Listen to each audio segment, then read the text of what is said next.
Le goût d'entreprendre, Doris Pradal. Donc, seconde partie de cette émission avec Gérard Bilalian et Gérard Hainaut de l'association EG, Entente des générations pour l'emploi et l'entreprise. On le disait il y a un instant, vous intervenez donc dans les lycées, les facs, auprès de jeunes. Et quand on a 18 ans, est-ce qu'on vous écoute? Est-ce qu'on tient compte de votre expérience? Gérard Bilalian. Oui, par exemple, il n'y a pas si longtemps que ça doit faire 3 semaines, non? C'était en décembre. Nous avons conclu avec le lycée Myriam. Le lycée de Myriam, il y a 2 établissements du lycée Myriam. Il y a le lycée Myriam de Rumage et le lycée Myriam de la Cadenne. Et là, avec les professeurs, ils forment des technico-commerciaux. Et on nous a demandé, Gérard et moi, comme nous on est des commerciaux, enfin moi je suis un ancien responsable commercial. On avait deviné. bon, sans commentaire. donc, on a mis au point, Gérard et moi, puisqu'on a fait de la prospection de terrain pure et dure, c'est-à-dire, et on a mis au point une espèce de présentation, formation sur la façon de prospecter sur le terrain. Parce qu'il suffit pas d'avoir une entreprise, il faut garnir le carnet de commandes. C'est ça, ouais, tout voilà. à fait. Donc, on a mis au point cette espèce d'exposé et je vois que même effectivement on a l'âge d'être le grand-père de tous ces garçons et ces filles, mais je sais pas, il y a un courant qui passe. Et là, par exemple, ces jeunes qu'on a vus en décembre sont en stage en ce moment, et quand ils auront terminé leur stage de technico-commerciaux, on va se les reprendre pour connaître leur expérience, savoir ce qu'ils ont fait, pas fait, s'ils faire sont un bilan. voilà. Ouais. Et voilà. Et ça, moi, je sais que ça me passionne. Et Gérard Hainaut, oui, on vous écoute vraiment alors. Oui, on vous dit pas, mais c'est plus comme ça que ça se passe aujourd'hui. Vous savez, vous savez pas faire, nous on sait faire. Pas du tout. Il y a le respect de l'expérience qui joue énormément, et puis une espèce de mise en concurrence avec les professeurs qui font que ils ont plutôt tendance à prendre notre parti contre les professeurs que l'inverse. Bonjour Pierre-Yves Révillon. Bonjour Doris. Un de nos référents éthiques donc sur Radio Présence. Alors première question à nos invités, Pierre-Yves. Mais écoutez, moi, ce qui me frappe dans ce que j'ai entendu, c'est qu'on est dans une démarche intergénérationnelle à une époque où les jeunes ne trouvent pas de boulot et les seniors, on les pousse dehors des entreprises. Donc, il y a une espèce de paradoxe auquel on est confronté. Donc, vous, si j'ai bien compris, en tant que retraité, alors, poussé dehors ou pas, j'en sais rien, mais il y en a certainement parmi vos adhérents des gens qui ont peut-être eu des fins de carrière un peu difficiles. Vous décidez à un moment donné d'aller apporter une expérience, un savoir-faire dans des entreprises ou à des jeunes en recherche d'emploi. J'ai bien compris la démarche. Oui. Alors ça, c'est quelque chose d'éthique en soi, de faire ça comme ça. Alors effectivement, Doris a soulevé la question de savoir si vous étiez en concurrence avec des cabinets spécialisés, avec le secteur marchand qui propose des services aux entreprises, ou même avec Pôle emploi ou des instituts privés qui aident les jeunes à s'insérer. Voilà. Comment vous gérez tout ça? Parce que c'est quand même pas évident. Gérard Hainaut. Je vais vous répondre par un exemple. Nous avons un contrat, il faut dire ce qu'il y a, avec la Fédération française du bâtiment. Et à ce titre-là, la fédération propose à ses membres en difficulté une assistance, soit pour de la diversification, soit pour redresser les comptes, soit pour de la prospection et alimenter leur chiffre d'affaires. La première intervention est financée par la fédération. Et la fédération est un passage obligé parce que les entrepreneurs refusent d'avouer leurs difficultés en public, si je peux dire, et le filtre de la fédération leur propose une certaine discrétion. Et lorsque nous avons le premier entretien, il est financé par la fédération. La suite des événements est à la charge de l'entreprise. C'est-à-dire si elle demande une assistance ponctuelle ou au contraire périodique, on décide avec elle du coût de cette assistance. Et alors, pour répondre à la question de la concurrence avec le secteur marchand, il faut savoir que ce que nous demandons est franchement ridicule par rapport aux honoraires de la profession, ce qui peut constituer un inconvénient au niveau de la crédibilité de notre intervention. Pas cher, pas bon. Ouais. Mais en même temps, vous vous adressez à des entreprises qui n'ont pas forcément les moyens de s'acheter les services. Oui et non? Pas toujours. Et c'est pas forcément une question de moyens, c'est une question de discrétion. Ils ne veulent pas que sur la place publique, on sache qu'ils ont telle et telle difficulté, voire tel ou tel projet. Je pense à la diversification, par exemple. C'est pas la peine de susciter de la concurrence avant qu'on ait pu passer à l'acte. Alors, dans le cas, c'est peut-être un peu particulier, mais dans le cas du bâtiment, c'est la discrétion qui est déterminante. D'accord.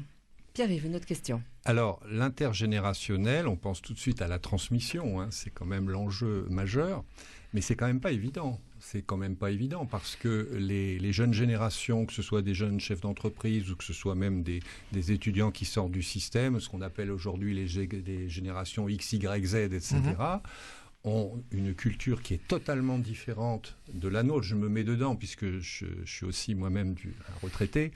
Les langages sont différents, les approches sont différentes. Le fonctionnement des entreprises a considérablement évolué. Il est très perturbé en ce moment par le numérique, par tout un tas de choses. Donc, comment pouvez-vous répondre ? Quelle est votre spécificité? Quel est votre rapport spécifique par rapport à ce contexte? C'est-à-dire que nous, d'abord, on essaie de se tenir informé, actualisé. On essaie d'être actualisé par rapport à tout ce qui se passe. Comme par exemple, quand on fait une simulation d'entretien de recrutement, on a une batterie de questions qui sont des questions posées dans tous les entretiens de recrutement, hein, c'est-à-dire le profil, l'expérience, etc. Et puis, donc on se tient informé et comment dire, à jour et actualisé des méthodes, si vous voulez. Et sinon, souvent, quand par exemple on reçoit un porteur de projet de création d'entreprise, bon. Il y a des retraités qui commencent à être des anciens combattants comme nous, mais il y a des plus jeunes aussi qui ont quitté la profession depuis relativement peu de temps, comme par exemple des anciens directeurs de banque, tout ça. Et ces gens-là sont parfaitement... En plus, ils ont fait ça toute leur vie. Hein. Ils ont reçu des porteurs de projets, ils ont financé des entreprises, etc., etc. Donc, ils ont l'habitude de gérer des clients, etc. Donc là, on est rarement en défaut de compétences ou... Oui, non, Gérard Hainaut, vous n'êtes pas tout à fait d'accord. Je voudrais ajouter une chose, c'est que ça dépend du domaine d'intervention. Vous avez tout à fait raison, quand il s'agit de prospection commerciale, il n'y a pas vraiment de difficulté. Les process sont toujours les mêmes en matière d'approche du client. Par contre, quand il s'agit de métiers plus spécifiquement techniques, je pense à l'informatique par exemple, il y a le problème de l'obsolescence des connaissances qui fait qu'au bout de 10 ans, on est complètement HS et on ne peut plus intervenir dans des domaines très précis au niveau technique. Ça nous conduit à sélectionner parmi nos membres les gens plus jeunes, donc plus compétents, et parmi les sujets plus généraux pour des gens comme nous qui n'ont pas pu remettre à jour leurs compétences. Alors effectivement, il y a les aspects techniques, mais il y a aussi d'autres aspects qui sont fondamentaux, surtout dans des entreprises que vous accompagnez, qui sont éventuellement en difficulté, etc. C'est l'organisation. Les organisations ont considérablement changé. Le modèle hiérarchique qu'on a connu pendant très longtemps, pyramidal, il est en train d'exploser partout. Il n'est plus efficace. Il y a de nouveaux modes d'organisation qui se mettent en place. Donc par rapport à tout ça, est-ce que finalement vous pouvez répondre à ce genre de demande et comment et d'une certaine manière, est-ce que les entreprises qui se sont développés autour de ce conseil-là ne sont pas finalement plus à même de répondre à cette attente? Moi, par exemple, je ne sais pas ce que tu en penses, Gérard, mais moi, je me souviens, j'ai en tête, par exemple, cette entreprise, dont on ne donnera pas le nom, hein, qui avait des problèmes d'organisation entre le service commercial, le service achat, et puis service achat, services commerciaux et services industriels, enfin les responsables techniques. Et c'est vrai que on s'est retrouvés, nous, devant un problème qu'on connaissait, parce que ces problèmes-là, c'est avant tout des problèmes humains. D'ailleurs, les gens qui nous ont demandé de venir, c'était un peu pour faire le boulot à leur place. Hein, faut quand même l'admettre. Hein. Et nous avons pu proposer des solutions. Bon, pour l'instant, on n'a pas encore les réponses, on ne sait pas ce qu'ils vont faire, mais apparemment, les gens se sont adressés à nous et on n'a pas senti vraiment de décalage. Bon, peut-être qu'il y a des domaines comme l'informatique, le le numérique ou de la haute technologie pour lesquelles on est largué depuis déjà pas mal de temps. Hein.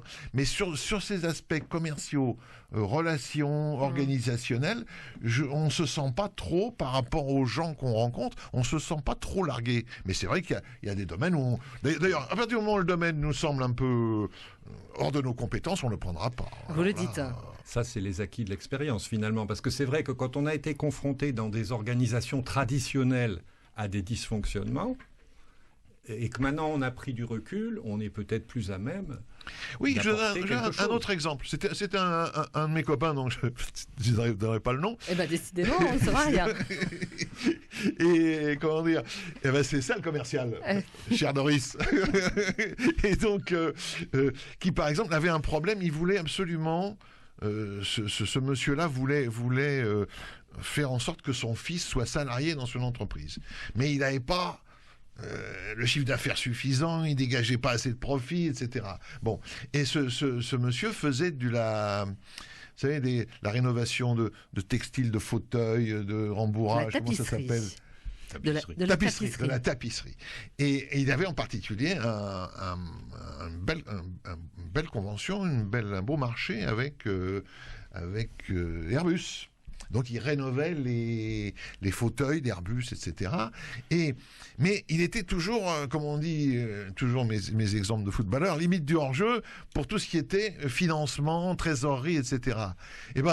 Et souvent, c'est ce qu'on remarque, tu m'interromps si je dis une bêtise, Gérard, souvent on remarque un entrepreneur qui a, comme on dit, le nez dans le guidon, qui a des difficultés, comme disait Gérard tout à l'heure, qui le dit pas, qui ose pas, qui aime pas le dire, qui n'ose pas l'avouer. Il a le nez dans le guidon, la solution, elle est devant ses yeux, il va pas la voir. Alors que vous allez arriver avec votre œil neuf, hein, et vous allez tout de suite le voir. Et ce monsieur, il n'avait pas pensé que, en allant chez Airbus, comme il était payé à 90 jours, en se faisant financer ses approvisionnements qui coûtaient cher, il a résolu son problème de trésorerie en allant voir les gens d'Airbus, les acheteurs d'Airbus, et se faire financer ses approvisionnements. Vous voyez, c'est bon. Et ça, ce sont des problèmes auxquels les gens qui ont vraiment parce qu'on voit des entrepreneurs qui sont vraiment, le nez dans le guidon. Et que l'on pouvait rencontrer il y a 10 ans comme aujourd'hui. Alors, je donne des exemples où on est intervenu. Alors, je voudrais qu'on est pris par le temps, et surtout Gérard Bilalian est assez bavard. Hein, Décidément, c'est pas mon jour. C'est votre fête aujourd'hui. Est-ce que, sur un plan personnel, je voudrais que vous me disiez en quelques mots ce que ça vous a apporté à vous, vraiment de façon très très personnelle, Gérard Hainaut.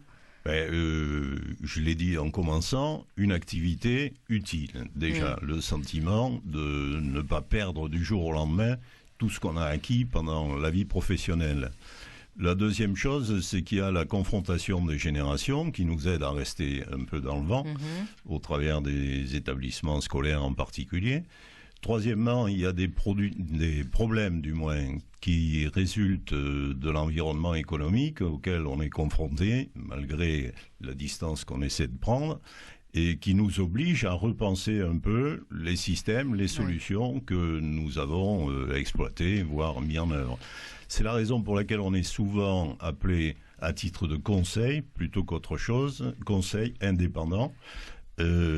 Cette activité, qui ressemble à celle de conciliateur, nous oblige à reprendre des éléments du marché actuel et à rester par la même occasion dans le courant des affaires. Gérard, pour conclure très vite. Moi, je voudrais dire que il y a quelques fois, je crois que tu seras d'accord avec moi, on a l'impression d'apporter quelque chose, mais nous, ce qu'on en retire, c'est encore mieux. Je veux dire, moi, ça nous, comment dire, ça nous booste et ça nous oblige à nous remettre en question, à nous tenir au courant de ce qui se fait, à rester dans le coup. Et je pense qu'il n'y a pas les retraités que nous sommes. On en retire énormément de choses. Et ça permet aussi à votre femme d'avoir un petit peu de calme à la maison. Oui. Ça, c'est dit. Merci à vous. On peut vous joindre facilement. On peut nous joindre facilement. Et je voudrais, Doris, avant de parler, demander aux gens qui nous écoutent s'ils ont des compétences, si notre expérience les intéresse. On recrute dans tous les domaines d'activité. Voilà. Eh bien, très bien. L'appel est lancé. Votre adresse internet www.eg Vous connaissez, je l'ai, eg.asso.fr, www.eg.asso.fr. Vous retrouverez. Et notre adresse, c'est 75 avenue de Grande-Bretagne.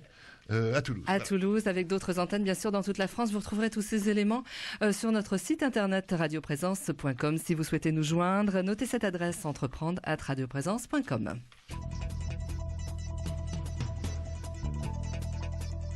Retrouvez cette émission sur décideurenrégion.fr/midi-pyrénées. Le goût d'entreprendre, une émission en partenariat avec la Caisse d'épargne, la Banque des entreprises et des professionnels de Midi-Pyrénées.